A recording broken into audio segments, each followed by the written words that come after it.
Right now, stop whatever you are doing. Because what I am about to walk you through is not just a story about a war happening thousands of miles away.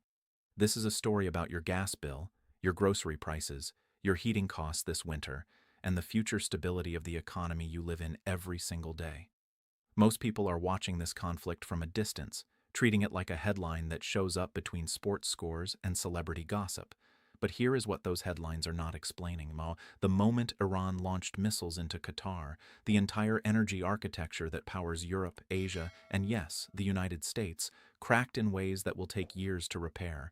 And I want to make sure you understand exactly why that matters to you personally before this video is over. Let me take you back to what actually happened, because the sequence of events here is critical. On March 18, 2026, Iranian missiles struck Ras Laffan Industrial City in Qatar. Now, if you have never heard that name before, let me explain what that place is. Ras Laffan is the single largest liquefied natural gas export facility on the face of this earth. It sits about 50 miles northeast of Doha. It processes approximately 20% of all the global LNG supply. 20%. Not 20% of Qatar's gas. 20% of the entire planet's liquefied natural gas, and Iran hit it, not once, multiple times. The fires that broke out at that facility were visible from miles away. Qatar Energy, the state-owned company that runs the operation, confirmed immediately that 2 of its 14 LNG production trains were destroyed. One of its 2 gas-to-liquids facilities was knocked out. The CEO of Qatar Energy, Saad Al-Kaabi, went in front of cameras and said something that sent shockwaves through every energy trading floor on the planet.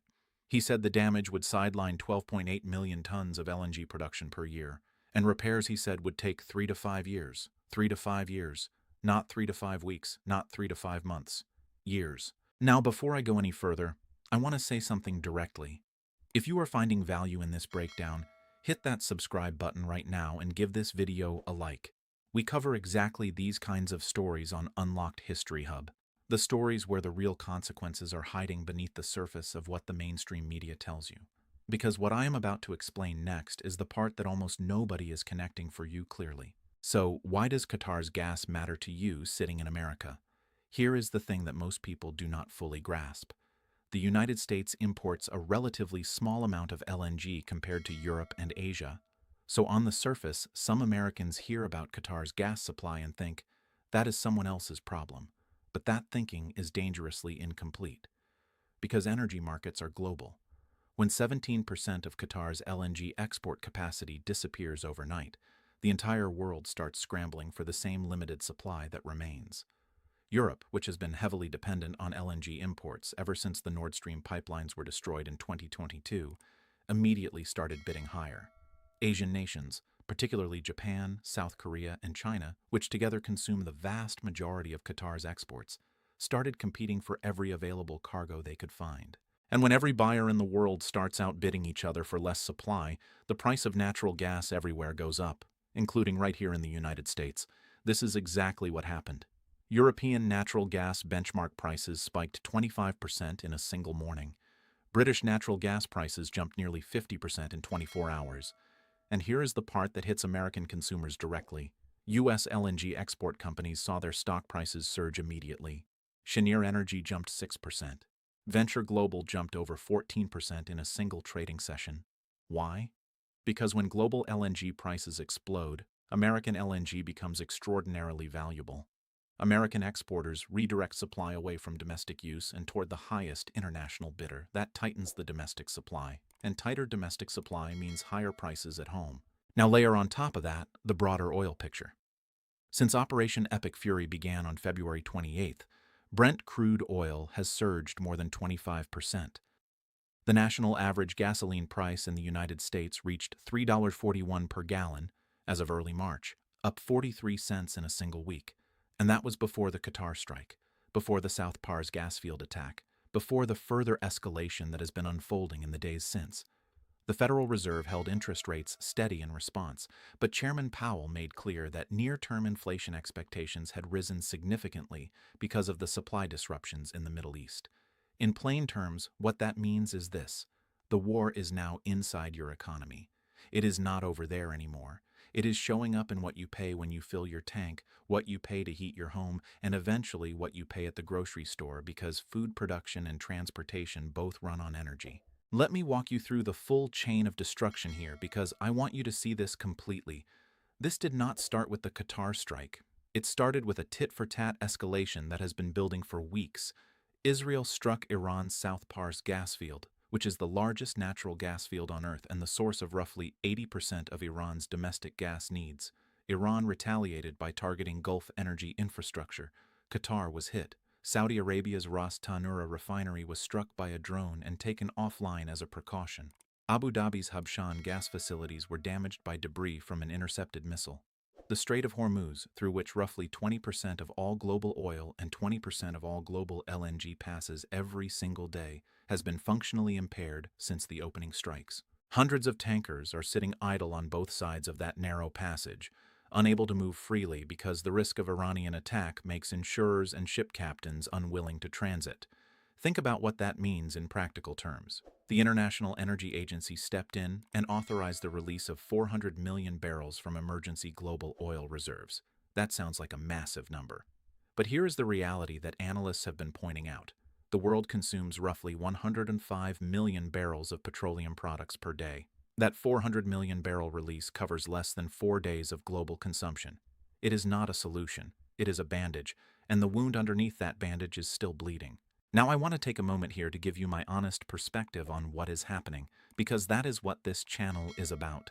What Iran has done strategically is something that military planners call internationalizing the cost of war. Iran knows it cannot win a conventional fight against the United States and Israel in the air or at sea. The evidence of that has been brutal and undeniable. But Iran figured out a different calculation early in this conflict. If you make the war expensive enough for everyone, if you make the global economy feel pain serious enough, eventually the pressure for de-escalation builds from places outside the battlefield, from European capitals worried about energy, from Asian governments rationing fuel, from American consumers seeing prices rise, from the Federal Reserve watching inflation tick upward. This is not random chaos from Iran. This is a deliberate strategic logic. Raise the price of escalation until the world forces a ceasefire. And in my assessment, that strategy is working in ways that nobody in Washington seems willing to fully acknowledge publicly. The damage to Ras Laffan is not something that can be undone quickly. The Qatar Energy CEO said it plainly. These facilities cost approximately $26 billion to build. The 2 damaged LNG trains will take 3 to 5 years to repair. The world's largest LNG production facility has not experienced an operational interruption in over 3 decades of operation until this conflict began, and now it has been hit multiple times.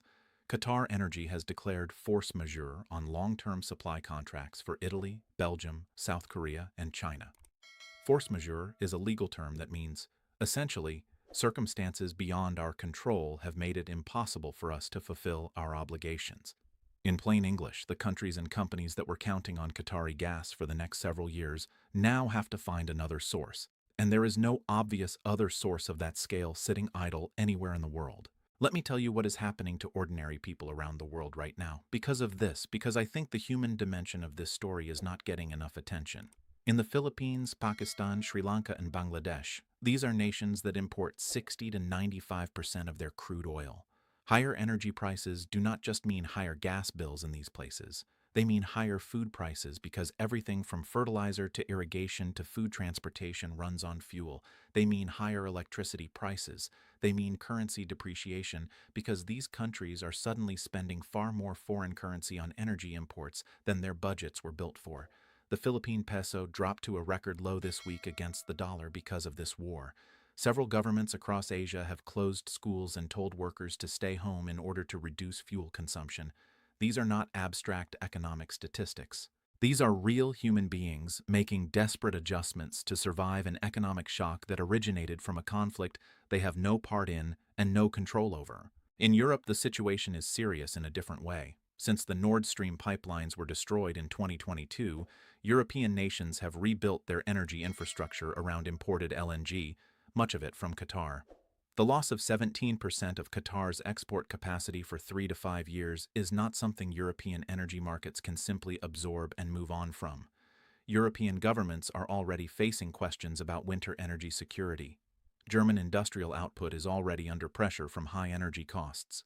The loss of affordable, reliable Qatari gas will accelerate the industrial challenges that Europe has been wrestling with since the Ukraine war began, and it will push European countries to compete even more aggressively for LNG supplies on global markets, which, as I explained, pushes prices up for everyone, including Americans. Now I want to address something that I think deserves serious, honest discussion.